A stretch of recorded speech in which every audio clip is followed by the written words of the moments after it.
You know, the attic?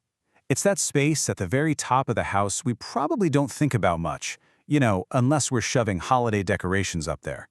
But what if I told you that this simple, forgotten space holds some pretty big secrets about how we build our homes, how much we pay for energy, and a massive, hidden design flaw that's in millions of houses right now?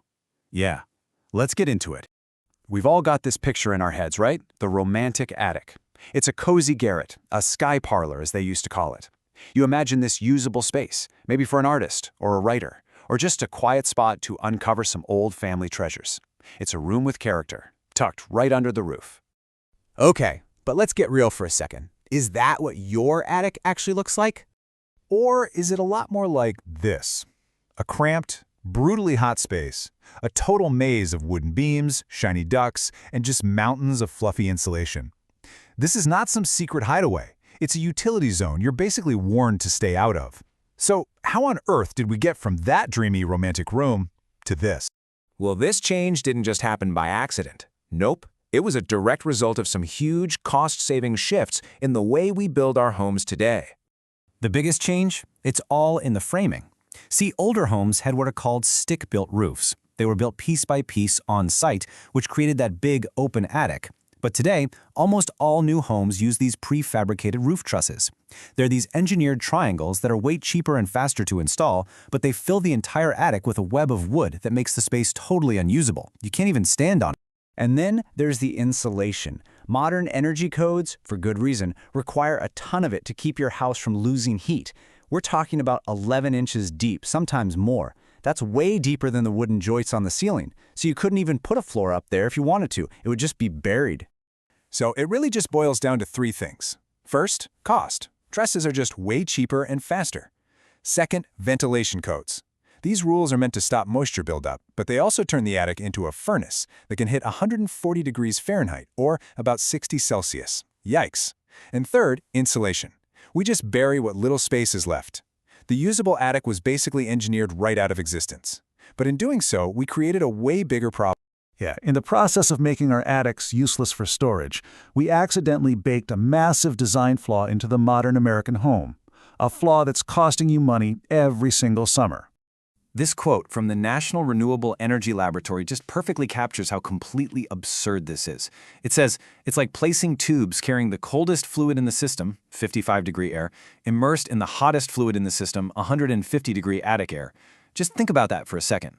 We are pumping ice-cold air through pipes running through the hottest part of the entire house. It's the exact opposite of what you would ever logically want to do. And that right there is the core problem. We've unintentionally turned our attics into giant backwards heat exchangers. Your attic is literally working against your air conditioner. It's reheating the very air you just spent money to cool down before it can even get to you. The National Renewable Energy Laboratory flat out calls this a serious design flaw. So what's our brilliant solution to this mess? Well, we wrap the ducts in a thin sleeve of insulation.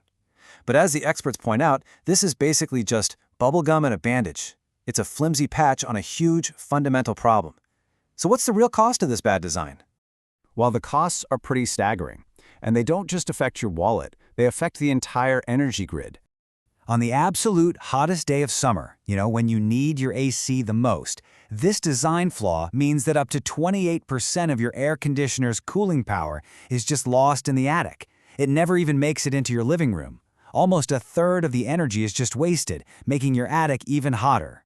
And to make up for that huge loss, the average home has to be built with a much bigger, more expensive AC unit. We're talking about 0.8 tons bigger, and a ton here is just a measure of cooling power. So you're forced to buy a bigger, more expensive machine just to fight against your own house. It's crazy. Of course, all that wasted energy and that oversized machine means you pay more, a lot more. On average, this one flaw increases a home's cooling costs by a whopping 15% every single year. Now check this out. Look at how fixing this one problem compares to other energy upgrades people always talk about. Moving the ducts inside cuts peak energy demand by 22%. That is more than double the savings you'd get from buying a brand new super high-efficiency AC unit. It's just a much, much more impactful fix. And hey, it's not just the ductwork. The whole attic is a complex utility highway. You've got strict electrical codes about how wires have to be run and protected up there. It all just reinforces the same idea. This is an industrial space. It's not a storage closet. So if the design is so bad, is there a better way to do it? Oh yeah, absolutely. And the best part is, we have known how to solve this problem for years, and the solutions are surprisingly simple. The big idea is really straightforward. Just get the ducts out of the blazing hot attic and put them inside the part of the house that you're actually air conditioning. And there are a few really well-established ways to do just that. You've got 4 main options. First, you can just seal up the whole attic and put the insulation on the underside of the roof deck itself. That basically makes the attic part of your house.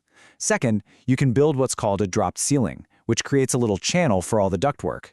Third, if you have a 2-story home, it's super easy. You just run the ducts in the space between the first and second floor. And finally, you can use special trusses to build a little conditioned box, or a plenum, right underneath the main attic. And this isn't just some theory. Here's what it actually looks like when a house is being built. On the left, you can see that dropped ceiling creating a perfect, cool pathway for the ducts. And on the right, you see the ducts tucked neatly and safely between the floors. It's just smarter. It's clean, it's simple, it's efficient. And you're not going to believe this. The extra cost to build a house this way from the start, it can be as little as $500. And that cost is often completely wiped out because now you can buy a smaller, cheaper air conditioner. It is literally an upgrade that can pay for itself before you even move in. So that romantic attic we all have in our heads, it's a relic. It's a thing of the past.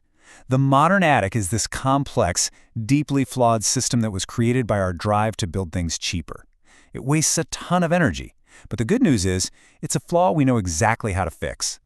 It really makes you wonder, doesn't it? What other bad ideas are we building into our world right now that seem totally normal to us, but that future generations are going to look back at and just shake their heads and ask, what on earth were they thinking?